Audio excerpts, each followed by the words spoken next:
క్రైస్తవులు బొట్టు పెట్టుకోవడం పాపమా అనే ప్రాముఖ్యమైన అంశాన్ని గురించి మనం ధ్యానించబోతా ఉన్నాం.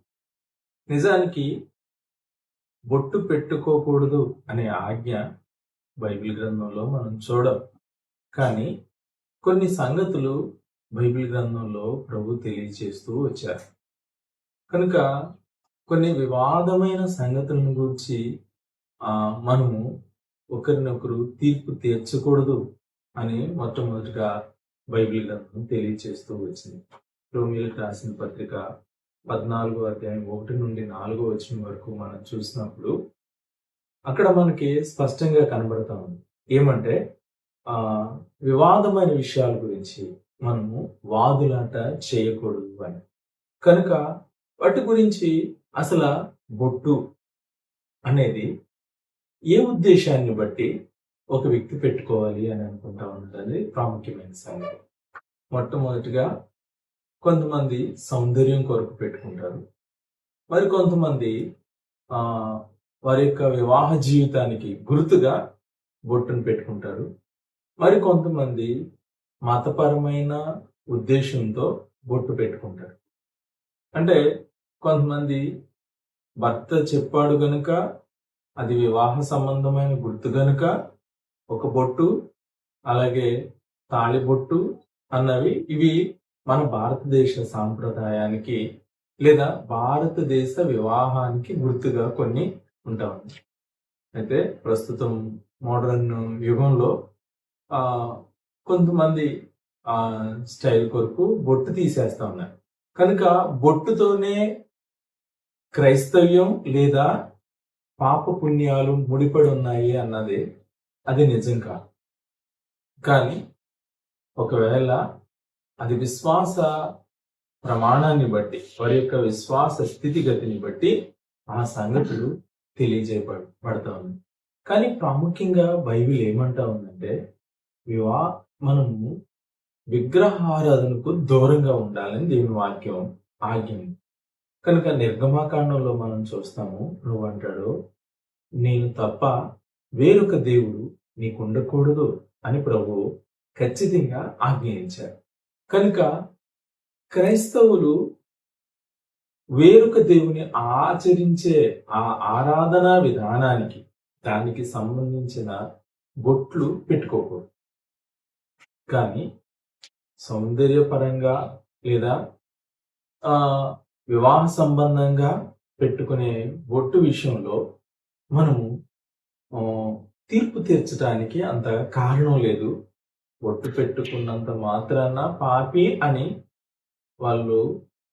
మనం నిర్ధారించలేం. బొట్టు పెట్టుకున్నంత మాత్రాన పరలోకానికి వెళ్తారని మనం నిర్ధారించలేం.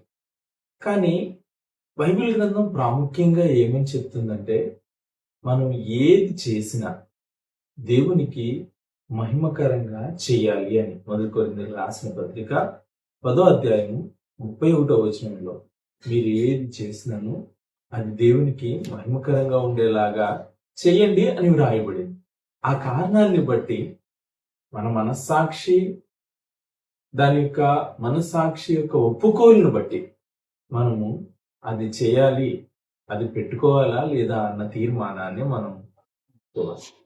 కనుక మన మనస్సాక్షి కల్మషం తోచకుండా మనము నిర్మలమైన హృదయం కలిగిన వారిగా దేవుని ముందు కనబడాలి. నీ మనస్సాక్షికి అది పాపము అని నీకు అనిపించినప్పుడు దాన్ని వదిలిపెట్టేయడంలో లేదా దాన్ని ప్రభు కొరకై త్యాగం చేయడంలో ఏమాత్రం అభ్యంతరం లేదు.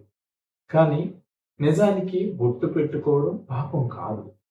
కానీ మనము వివాహ సంబంధమైన బొట్టు పాపం కాదు. కానీ విగ్రహారాధన సంబంధమైన బొట్టు అది విగ్రహారాధన సంబంధమైనది కనుక దాన్ని ఖచ్చితంగా దేవుని వాక్యం ఖండిస్తా ఉంది. రోమీయులు రాసిన పత్రిక 14వ అధ్యాయం 22-23 వచనాల్లో మనం చూస్తాం, దేవుని ఎదుట మన యొక్క మనస్సాక్షిని మనము పరిశీలన చేసుకోవాలి అని. కనుక పరిశీలన చేయబడిన వారిగా మనము దేవుని సన్నిధిలో మరి దాని కొరకై శ్రేష్టమైన తీర్మానం కలిగి ఉండాలి. అలాగే 1 కొరింథీయులకు రాసిన పత్రిక 8వ అధ్యాయం 7వ వచనం నుండి 13వ వచనం వరకు కూడా ఆ మాటలను మనం చూస్తాం. కనుక మనల్ని ఇతరులు ఆ దేని గురించి తీర్పు తీర్చ అవకాశం ఇవ్వకూడదు. కనుక నీవు బొట్టు పెట్టుకోవడం ఇతరులకు ఆటంకకరమైనప్పుడు, లేదా ఇతరులు దాన్ని గూర్చి అభ్యంతరంగా భావించినప్పుడు దాన్ని త్యాగం చేయడం ఎంతైనా దేవునికి మహిమకరమైన సంగతి.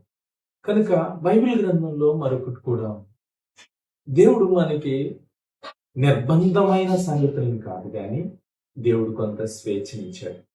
అందుకనే 1 కొరింథీయులకు రాసిన పత్రిక 10వ అధ్యాయం 23 నుండి 24 వచనం వరకు అంటాడు, నాకు అన్నిటి యందు స్వతంత్రం కలదు కానీ నేను అన్ని చేయడానికే నేను ముందుకు వెళ్ళను. కనుక ఏది ఇతరులకు ఆటంకకరము అది మనం ప్రభు కొరకే త్యాగం చేయడం అది ఎంతో మహిమకరమైన దేవునికి మహిమకరమైన సంగతి. కానీ ప్రాముఖ్యమైన సంగతి ఏమిటంటే దేవుడు పైరూపాన్ని లక్ష్య పెట్టేవాడు, ప్రభువు హృదయాన్ని లక్ష్య పెట్టేవాడు. అందుకనే 1 సమూయేలు గ్రంథంలో 16వ అధ్యాయం 7వ వచనంలో మనం చూస్తాం, ఆయన పైరూపాన్ని కాదు ప్రభు హృదయాన్ని లక్ష్య పెట్టేవాడు అన్న సంగతిని మనం చూస్తాం.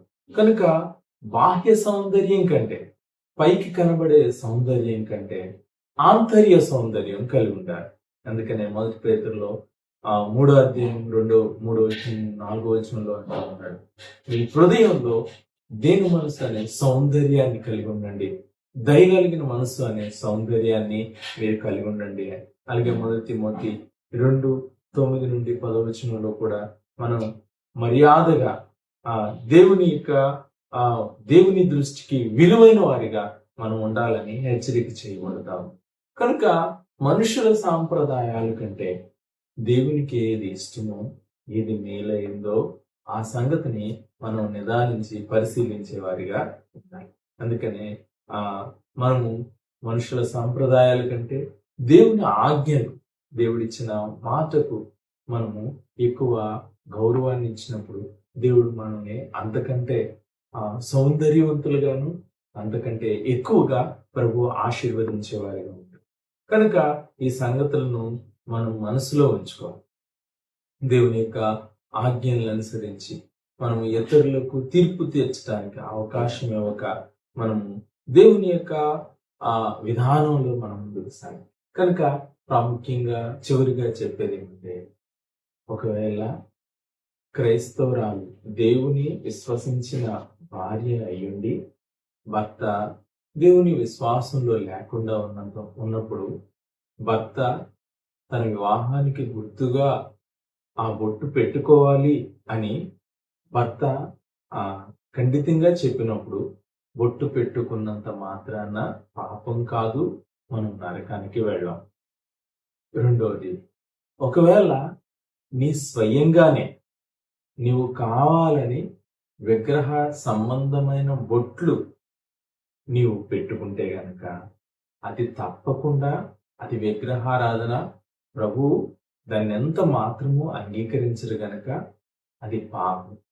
కనుక ఏది యోగ్యమైందో, ఏది అయినంత మాత్రాన ఈ కారణాన్ని బట్టి బొట్టు పాపమా అంటే పాపం కాదు, అలాగని పాపమా అంటే నువ్వు కావాలని విగ్రహాల సంబంధంగా నువ్వు పెట్టుకునేది తప్పకుండా పాపమే అన్న సంగతిని కూడా తెలియచేస్తాను. ఆ కారణాన్ని బట్టి మనం యోగ్యంగా ప్రవర్తించాలని, ప్రభువుకు ప్రీతికరంగా జీవించాలని, అన్నిటికంటే శ్రేష్టంగా మన సాక్షిని బట్టి ప్రభు ఎలా చెప్పాడో అలాగూ మనం జీవించినప్పుడు అది మనకెంతో యోగ్యంగా ఉంటుంది. కనుక ఎప్పుడైనా సరే బొట్టు పెట్టుకోవాలి అనుకున్నప్పుడు అది ఎందుకొరకు పెట్టుకుంటున్నావో మొదటి ప్రశ్న మనం పరిశీలన చేసుకోవాలి. ఒకవేళ అది ప్రాముఖ్యంగా ఇతరులకు నేను ఆటంకకరంగా ఉండకూడదు, నా భర్తకి నేను ఆటంకకరంగా దేవుని మహిమార్థంగా నేను పెట్టుకోకపోతే అది దేవుని అవమానపరిచినట్లుగా నా భర్త అవమానపరుస్తాడు అని అనుకుంటే కనుక అలాంటప్పుడు నువ్వు బొట్టు పెట్టుకుంటంలో పాపం లేదు. కానీ నీవే స్వయంగా వెళ్ళి విగ్రహారాధన సంబంధమైన బొట్లు పెట్టుకుంటే అది పాపం.